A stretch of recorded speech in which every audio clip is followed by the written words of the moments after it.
Bienvenue à vous tous pour cette troisième vidéo de ce cycle de révélation. Alors aujourd'hui, je vais vous parler déjà de l'omniprésence du Père en nous, donc de ce qu'on appelle le royaume de Dieu. Le scientifique agit à partir de la matière. La lumière définie en forme visible. Il cherche les causes des maladies et veut découvrir le secret de l'immortalité. L'alchimiste, lui, agit à partir de la lumière non définie en forme, donc l'invisible, la conscience, le ciel. Il œuvre pour rétablir la conscience divine en chaque cellule de son corps de lumière, afin que la vibration de celui-ci modifie la structure atomique de ces cellules. Ce qu'on appelle donc le Père agit à partir est omniprésent en tant qu'énergie créatrice dans tout notre corps. Et naturellement, le Père a sa double polarité, Père, Mère, intelligence et puis aussi amour, électricité et magnétisme, puisqu'il faut deux pôles pour pouvoir engendrer une création. À l'époque de Jésus, quand il parlait du Père, en lui, il parlait du Père, Mère, mais il ne pouvait pas parler directement de l'énergie Dieu en tant que mère à l'époque, puisque cela aurait provoqué un tollé. Déjà que son message a provoqué pas mal de perturbations, les gens n'étaient pas prêts à cela. Donc voilà. Donc quand on parle du Père, il faut toujours prendre conscience de cette double polarité. Localisé dans l'étincelle Christ du cœur vibral qui maintient notre cœur en vie, le Père assure la survie de notre corps. Donc vous voyez, Père, Mère, les deux polarités qui engendrent le Fils, le Christ, qui est le Fils qui contient en lui le Père et la Mère, et le Christ qui est la force créatrice. Donc quand on affirme « je suis Christ », on affirme qu'on est une force créatrice qui agit avec ces deux polarités, pensée, émotion.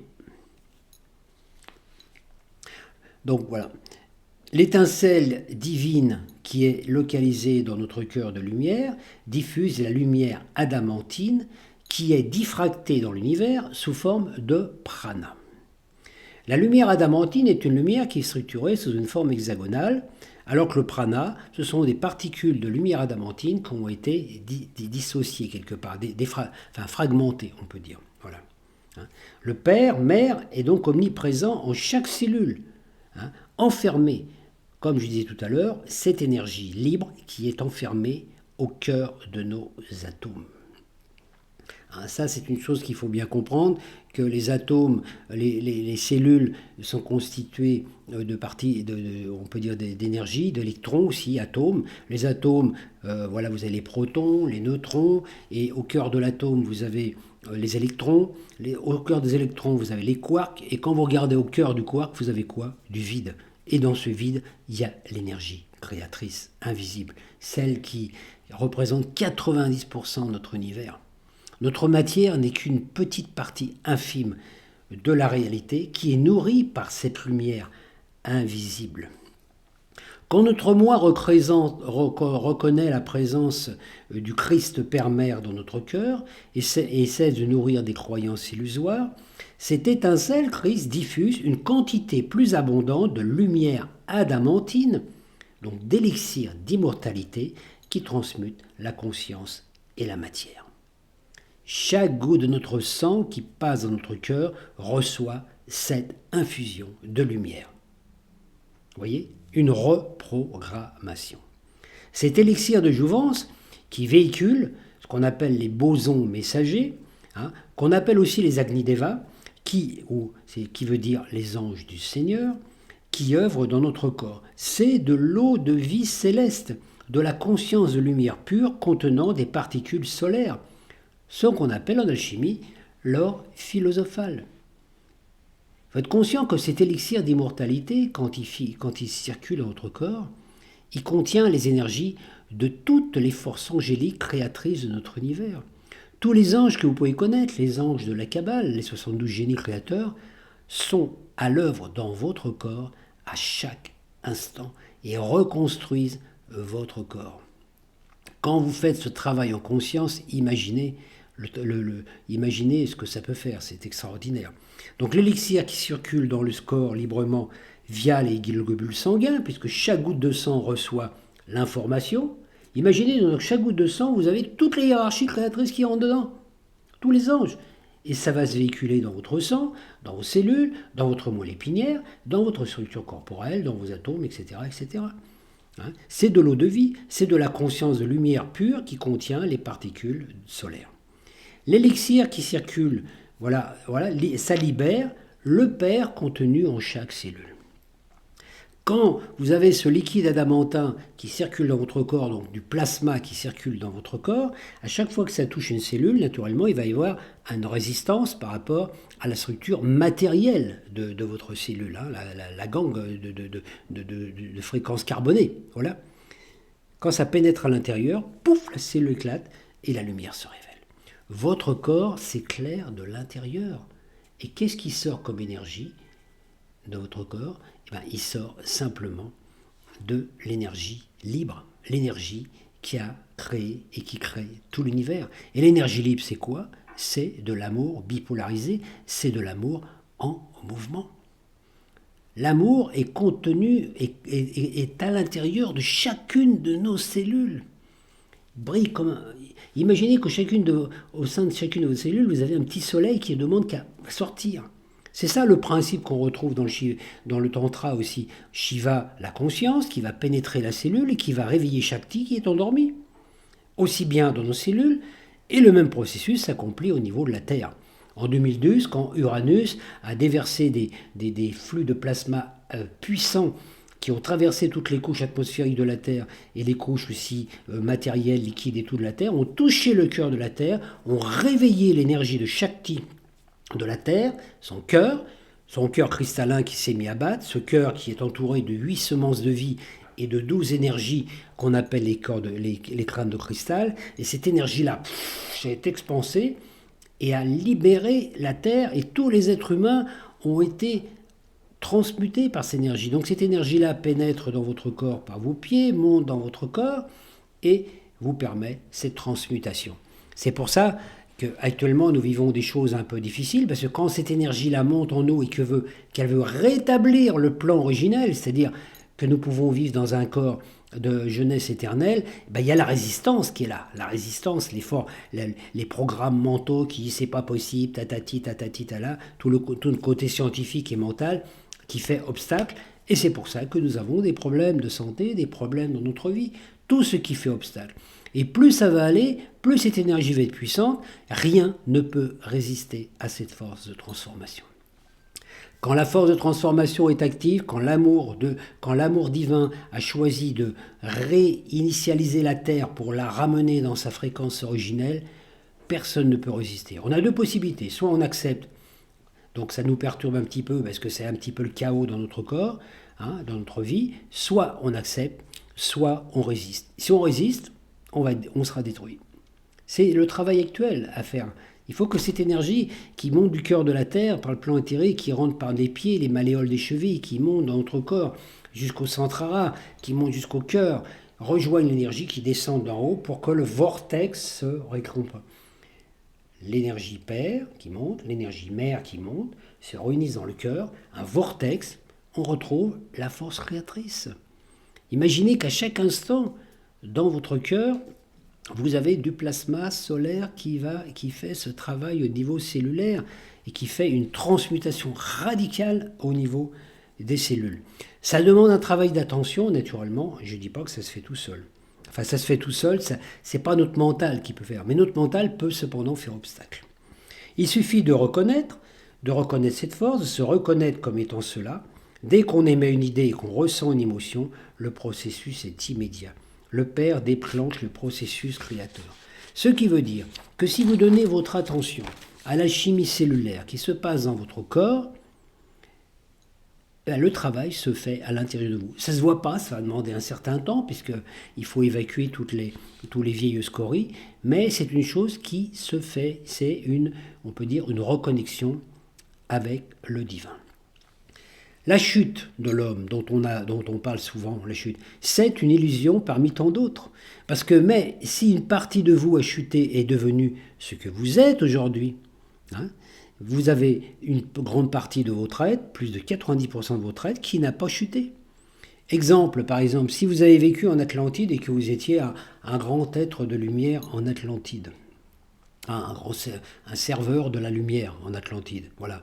Et qu'au moment où il y a eu cette chute, ben hop, une partie de vous, une partie de cet être, de votre âme, a été embarquée dans la matrice pour vivre l'expérience de la matrice luciférienne, etc. 10% de vous, une partie. Mais votre partie qui vivait en Atlantide, elle continue à vivre et à évoluer là-bas. Et quand vous rétablissez le lien avec cette partie de vous qui est dans une autre dimension et qui n'a jamais chuté, cette partie de vous va pouvoir vous servir de guidance et vous aider à rétablir sur la Terre la même fréquence vibratoire que cette partie de vous qui vit dans la 5e dimension. C'est ça le travail. C'est ça le travail. Donc vous voyez, là, on peut dire que l'Atlantide, ce qu'on appelle la chute de l'Atlantide, a été une période d'ascension. L'Atlantide est restée dans sa fréquence ascensionnelle, mais une partie des âmes atlantes est descendue dans la matrice, alors soit par inconscience, ou aussi parfois parce que par choix. Des fois, il y a des grands êtres de l'Atlantide qui ont accepté de projeter une partie d'eux dans la matrice pour pouvoir apporter de l'aide dans ce monde en diffusant des informations. Et vous voyez, c'est ça. Donc vous n'avez la chute, c'est une illusion parmi tant d'autres. Et à partir de là, votre petit moi qui s'est incarné dans ce monde, qui a l'impression de ne pas avoir de pouvoir, etc. Voilà, tant qu'il patauge dans la semoule, hein, c'est comme l'histoire du fils prodigue. Puis à un moment, on va dire faut peut-être se rappeler que tu as une partie de toi qui n'a pas chuté, qui est beaucoup plus importante. Et votre corps physique, qui est une densification d'une partie de votre âme, est contenu dans cet être de vous qui est plus grand. Dedans, votre corps physique, il est né à partir d'une densification d'une partie de ce corps de lumière. Ça, faut vraiment après, il faut le ressentir à l'intérieur de soi. Donc, l'esprit créateur demeure toujours au point zéro. Le point zéro, c'est le centre du cœur. Ce point zéro est omniprésent partout, dans chaque arbre, dans chaque animal, dans chaque plante, dans chaque cellule et goutte de sang. C'est depuis ce point que notre esprit se projette dans des multiples rêves, des formes pour expérimenter la vie. Notre âme sert de véhicule pour ce voyage de découverte et elle crée des corps adéquats à chaque voyage. Si vous avez lu mon livre sur l'alchimie, vous verrez que l'arcane de Tarot 10, la roue de fortune, est localisée justement dans le cœur. L'arcane 10 simplement parle de logique divine. Elle vous dit, tout ce que dans ta vie tu vis s'accorde à ta logique. Tout ce que tu crois juste ou injuste devient ta réalité. C'est une jeunesse permanente, chaque jour. Donc vous voyez, même le principe même de la genèse universelle, si on recherche l'origine de la création de l'univers dans le temps, mais le temps n'existe que dans notre monde, c'est ce temps linéaire. Dans le plan cosmique, le temps n'existe pas, il n'y a que le présent, il n'y a pas de passé ni de futur. Et ce qui revient à dire que la Genèse, telle qu'elle le système solaire, et même la galaxie, l'univers tout entier, se recrée en permanence à chaque instant. Il meurt, il renaît. Il meurt, il renaît. C'est pour ça qu'on ne peut pas trouver l'origine du Big Bang dans le temps, puisque le temps n'existe pas. Mais à chaque instant, ça se recrée. Donc on peut dire que à chaque fois que vous êtes dans votre conscience, dans votre cœur, vous retournez à la base même on va dire, du Big Bang créateur, de celui qui a engendré toute la création. Et à chaque fois que vous émettez des pensées, que vous émettez des sensations, des émotions, vous allez modifier le programme du Big Bang puisque vous donnez une information de plus. C'est le principe de l'hologramme. Chaque partie du tout modifie le tout. Donc quand vous avez compris ça, vous pouvez vous dire, mais si j'émets des pensées positives, si je vis une vie positive, si j'envoie de l'amour autour de moi, que je vis cet amour puisque c'est ma nature profonde, je vais envoyer ces informations à tout l'univers, les planètes, Jupiter, Vénus, Saturne, toutes les planètes, et même la galaxie tout entière, va profiter de mes émanations d'esprit, même si je suis dans la matrice. Tout ce que vous émettez dans votre vie comme colère, par exemple, ou comme joie, va toucher la planète Jupiter. Et votre foie, puisque le foie c'est la planète Jupiter dans votre corps, va toucher ça. Donc quand vous émettez une pensée de colère, vous envoyez cette colère à Jupiter. Quand vous émettez une pensée de joie, vous envoyez cette joie à Jupiter. Et inversement, Jupiter vous renvoie les informations. C'est un principe de vase communicant perpétuel. La vie n'existe que par des échanges d'énergie. Donc nous sommes dans le visible, mais les échanges d'énergie se passent dans l'invisible. Chaque projection émanation de notre esprit est comme le personnage d'un rêve, élaboré selon certains archétypes. Alors vous voyez, à partir du point zéro, vous pouvez penser « je ne suis pas entouré, je ne réussis rien, je dois payer mes erreurs passées, je suis puni par Dieu, Dieu n'existe pas, c'est la faute de mes parents, j'ai une mauvaise santé héréditaire, je ne mérite pas mieux. » Ok, l'univers il dit toujours « oui, tu as raison ». Et l'univers met en place ce qu'on pense. Tout se crée à partir de ce point zéro. Et c'est là qu'il faut agir. Voilà. Donc on peut dire que tout, notre matrice et notre chute, n'est qu'un grand rêve. Donc l'esprit créateur, la source, est le grand rêveur, il demeure au point zéro. Le point zéro est partout, comme j'ai dit, il crée des personnages qu'il projette dans un rêve, mais le soi créateur n'est pas prisonnier des personnages. Nous sommes les personnages du rêve. À partir du moment où nous avons compris ça, nous ne laissons plus illusionner par le rêve. Notre petit moi pense avoir chuté, mais notre soi demeure toujours au point zéro et il crée les réalités que nous imaginons. Le royaume de Dieu, c'est donc le ciel, la conscience, Père-Mère. Tout ce que notre esprit pense ou imagine dans notre ciel, crée notre réalité sur la terre, dans l'incarnation. L'esprit est toujours créateur. Nous créons nos réalités à partir des croyances de nos petits moi, et le soi, le moi supérieur, crée la réalité à partir de nos intentions. Il envoie des informations depuis notre cœur jusqu'au cœur même de nos cellules.